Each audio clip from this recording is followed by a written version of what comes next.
The room was dark and quiet when the noise began. First came the shaking. The walls trembled as if a heavy truck was passing outside, but there were no roads near the building. Then the lights flickered once and died. The silence that followed lasted only a second. Something crashed through the ceiling. Concrete, metal, and dust exploded into the room. The bed flipped over. A small table shattered against the wall. The human inside the room rolled across the floor as the air filled with smoke and falling debris. When everything stopped moving, the only sound left was a sharp, fast breathing that did not belong to him. The man pushed himself up slowly. His ears rang. His head hurt. Dust covered his hair and clothes. A hole yawned above him where the ceiling used to be, open to the night sky. In the middle of the ruined room stood a metal pod, cracked open like an egg. Blue light pulsed weakly from inside it. And then someone stepped out. She was not human. She was tall but slim, her body shaped in a way that looked almost familiar, yet wrong in small ways. Her skin shimmered faintly, like moonlight on water. Her eyes were large and dark, reflecting the blue light behind her. Strange markings glowed softly along her arms and neck, fading in and out as if alive. She looked around the room, her gaze stopping on the man. For a long moment they stared at each other. Then she spoke. "My cycle picked you." The words were spoken in clear human language, though her voice carried a strange echo, as if layered with another sound beneath it. The man froze. "What?" he said. She took a step forward and swayed. Her knees buckled, and she would have fallen if she had not caught herself on the edge of the pod. Her breathing was uneven now, sharp and fast. "I do not have much time," she said. "You must listen." The man backed away until his shoulders hit the wall. His heart hammered in his chest. "Who are you?" he asked. "How did you get in my room?" Her eyes narrowed slightly as if she was struggling to focus. "I am Talaris," she said, "of the Virelian Accord, and I am dying." Those words cut through his fear. "What do you mean, dying?" he asked. She pressed a hand to her chest. The glowing markings on her skin flared brighter, then dimmed again. "My species undergoes a biological cycle once in our lives," she said. "It is a phase of extreme change. If it is not stabilized, the body collapses, the mind follows." "That sounds like a medical problem," the man said. "You should be in a hospital." She gave a short, humorless sound. "My people tried that," she said. "They failed." The man swallowed. None of this made sense. Aliens were known, yes. Humanity had joined the wider galaxy decades ago. But this was not something that happened to normal people in small apartments on the edge of a colony city. "I don't understand what this has to do with me," he said. Her gaze sharpened, locking onto him with sudden intensity.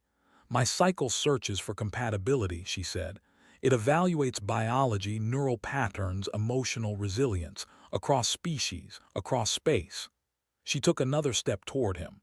"It chose you." Before he could respond, the building's emergency alarms began to wail. Red lights flashed through the broken ceiling. Distant sirens echoed through the city. Talaris stiffened. "They are already searching," she said. "Who?" the man asked. "The Accord," she replied. "My people." "And others?" Her expression darkened. "If they find me with you, they will take us both." The man's mind raced. He could report her, call the authorities, step aside and let trained professionals handle this. But when he looked at her, really looked, he saw fear beneath the calm words. Real fear, not the kind that could be acted. "What happens if I don't help you?" he asked quietly. Her eyes lowered. "I will not survive the next 12 hours," she said, "and neither will you."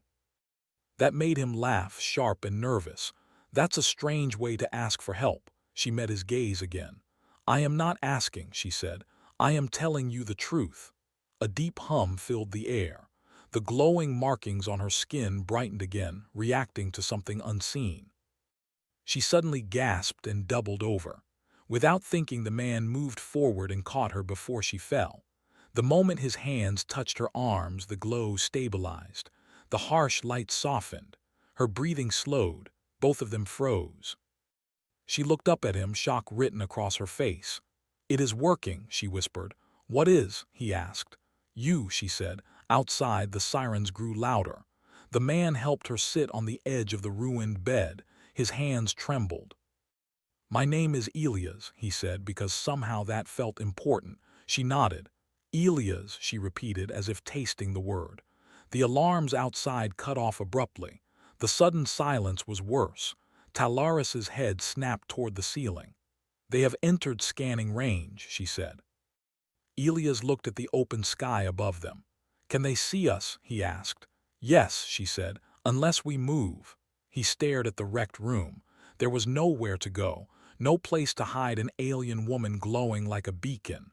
"Follow me," he said suddenly. She looked at him in surprise. "You trust me?" she asked. He hesitated, then nodded. "I don't know why," he said, "but I do."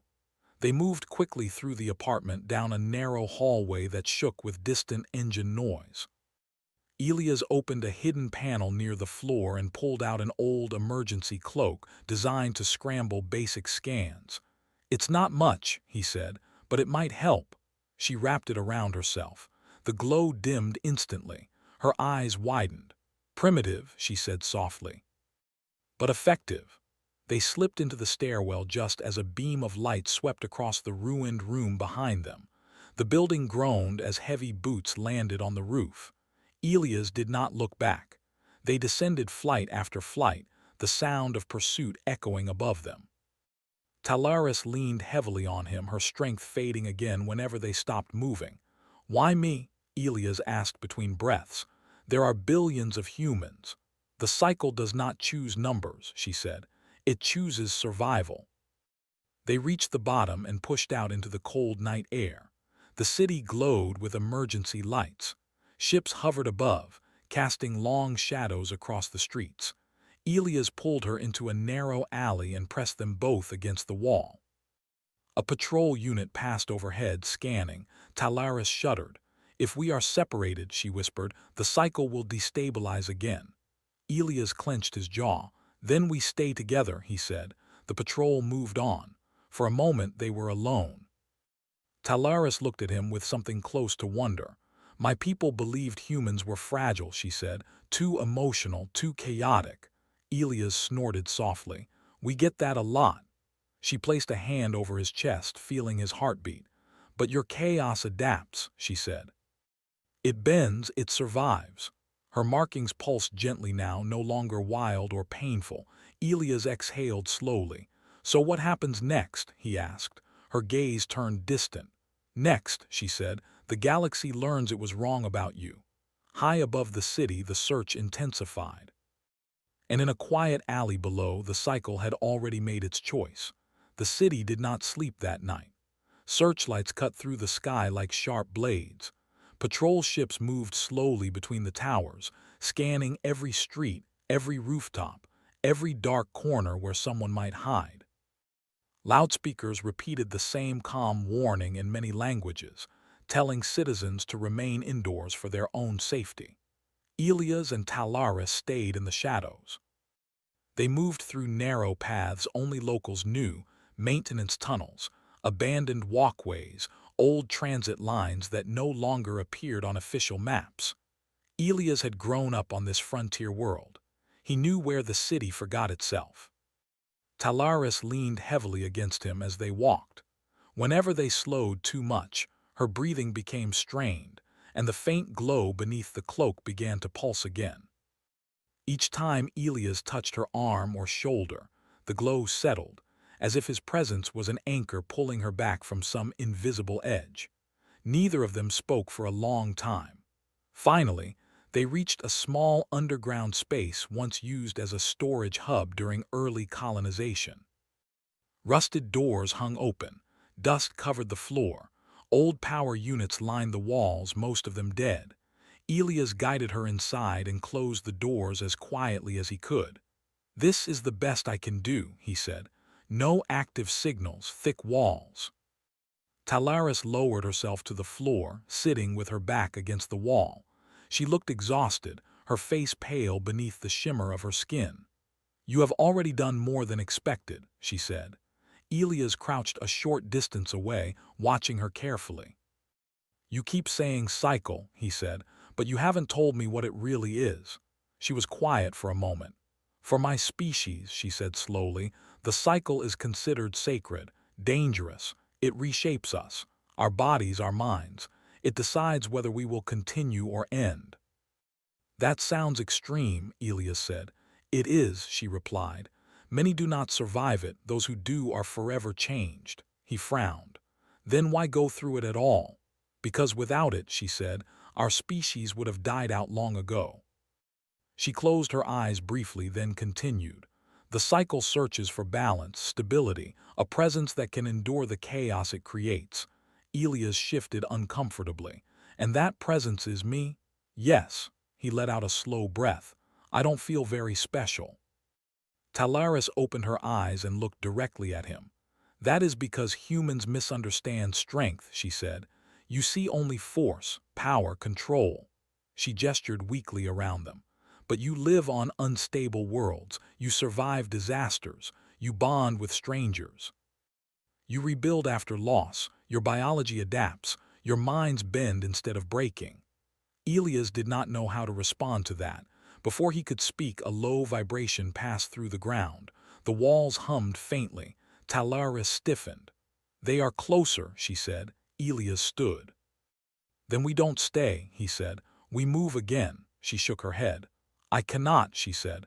"The cycle is accelerating if it peaks while we are running." She did not finish the sentence. Elias looked around the room. His gaze fell on one of the old power units. "These things still work sometimes," he said. "They were built to shield against solar storms. Maybe they can block scans." He moved quickly, opening panels, rerouting cables. His hands moved on instinct, guided by years of fixing old machines that no one else cared about. Talaris watched him, confused. "You are not trained for this," she said. "No," Elias replied, "but I've survived worse with less." After several tense minutes, the unit powered on with a deep, steady hum. The air felt heavier, like a pressure settling around them. Talaris's markings dimmed further. She exhaled in relief. "This may buy us time," she said. Outside, voices echoed faintly through the ground. Heavy footsteps, mechanical drones. Elias sat beside her, close enough that their shoulders almost touched. "What happens if they find us?" he asked. She did not answer right away. "They will separate us," she said finally. "They will attempt to complete the cycle by force or terminate it." "And you?" he asked. Her voice was very quiet. "I will not survive either outcome." Elias clenched his fists. "That's not acceptable," he said. She looked at him, surprised. "You speak as if you have authority," she said. He met her gaze. "I speak as someone involved," he said, "whether I wanted to be or not." Another wave of pain hit her suddenly. She cried out, her body tensing as the glow flared beneath the cloak. Elias reacted instantly, grabbing her hands. "Hey," he said, "I'm here."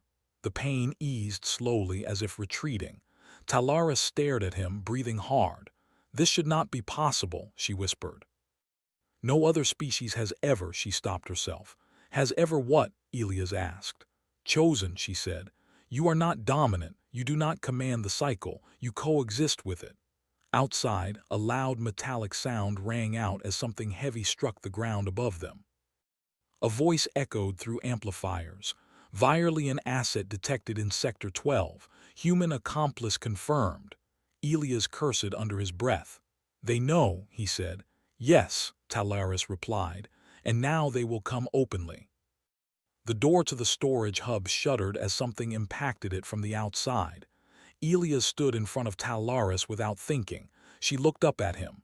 "You cannot protect me from them," she said gently. "Maybe not," he replied, "but I can stand with you." For a moment she simply looked at him. Then she placed her hand against his chest again. "This is why," she said. "This instinct, this choice." The door began to deform, metal bending inward. Elias felt a strange warmth spread through his body, starting where her hand touched him. His heartbeat steadied. His fear sharpened into focus. The air around them shifted. Talaris gasped. "The cycle is responding to you," she said. Actively, the door finally tore open. Armed figures filled the entrance, tall, armored beings with glowing visors. Drones hovered behind them, weapons humming softly. A commanding voice rang out. "Talaris of the Virelian Accord," it said. "You are ordered to step away from the human immediately." She stood, though her legs trembled. "No," she said. Elia stayed beside her. The figures raised their weapons. "Human," the voice said, "you are interfering in a process beyond your understanding." Elias lifted his chin. "Maybe," he said. "But it seems like you don't understand it either." The glow around Talaris intensified, but this time it was calm, steady. "The cycle has chosen," she said loudly, "and it rejects your control." The ground vibrated again, stronger than before. The power unit behind them surged, lights flaring. Sensors on the soldiers' armor flickered. "Impossible," one of them said. Elias felt the warmth spread further, filling his chest, his arms, his mind. He was not stronger, not faster, but he was present, unyielding, human. The cycle stabilized fully for the first time. Talaris stood tall beside him, no longer shaking. "You came to take," she said, "but you will leave knowing the truth." The soldiers hesitated. For the first time since the search began, uncertainty spread through their ranks. And deep beneath the city, hidden from the galaxy's eyes, humanity's quiet strength was being witnessed and feared. The soldiers did not fire. That hesitation, small as it was, changed everything. Their weapons stayed raised, but their formation loosened. Sensors flickered again, then steadied. The power unit behind Elias and Talaris gave a low hum, no longer struggling but holding firm, as if it had found a stable rhythm. Talaris felt it first. The pressure inside her chest eased. The sharp edge of pain that had followed her for days faded into a dull echo. Her breathing slowed. The glow beneath her skin shifted into a steady, soft light. She looked at Elias, disbelief clear in her eyes. "It has never been this calm," she said. Elias did not answer right away. He felt different too, not stronger in body but clearer in mind. Fear was still there, but it no longer controlled him. It sat quietly, like a warning instead of a command. The lead soldier stepped forward. "This phenomenon must be contained," the voice said, now less certain. "You are destabilizing a sacred process." Talaris straightened her posture. "No," she said. "You are." The soldier paused. "The cycle has always been guided by the accord," the voice said. "It is too dangerous to leave to instinct." "And yet," Talaris replied, "it failed me under your guidance." Silence followed. Elias took a step forward, standing shoulder to shoulder with her. "You've been treating this like a machine," he said. "Something to control." "But it's not." Several visors turned toward him. "You are human," the lead soldier said. "Your species lacks the biological complexity to understand." "Maybe," Elias interrupted. "But we understand living with uncertainty." The words surprised even him. "We don't get perfect systems," he continued. "Our bodies break, our worlds break. We adapt anyway." Talaris felt the cycle respond again, not with force but with agreement.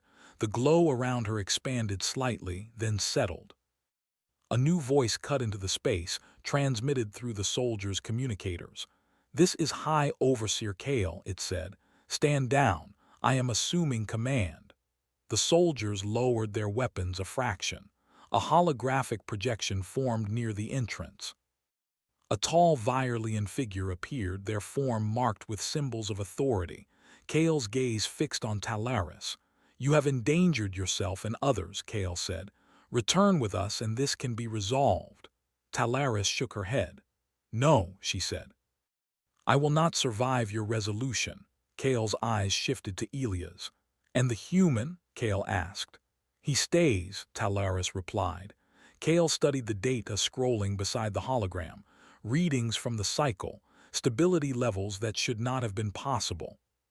"This contradicts all recorded outcomes," Kale said slowly. "Then your records are incomplete," Elias said. Kale looked at him. "You claim no authority," Kale said. "I don't need it," Elias replied.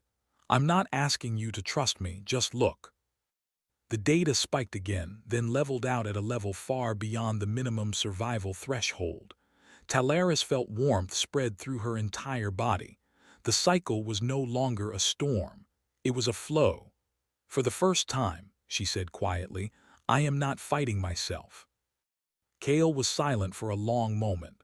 "If this continues," Kale said, "it will change our understanding of the cycle entirely." "Yes," Talaris said, "that is the point."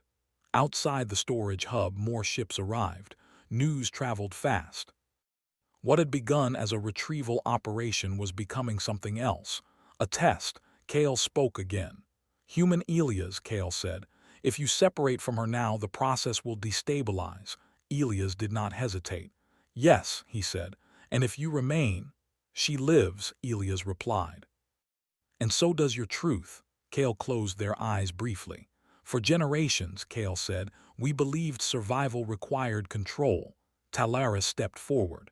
"And for generations," she said, "you lost those who could not fit your design." Kale opened their eyes. "The Accord will not fire," Kale said, "but this situation cannot remain hidden." Elias felt a tightness in his chest. "What does that mean?" he asked. "It means," Kale said, "the galaxy will know." The soldiers stepped back, clearing a path. Medical drones entered but stopped at a careful distance, their systems reading the same impossible stability. Talaris did not feel fear this time. Days passed. Elias and Talaris were moved to a secure facility, not a prison, though it felt close to one. Scientists observed from behind shields. Data streamed constantly. Every reading confirmed the same result. The cycle was not just stable, it was complete. Talaris stood in the observation chamber, her markings now permanent, glowing softly like starlight. She felt stronger, clearer, more herself than ever before.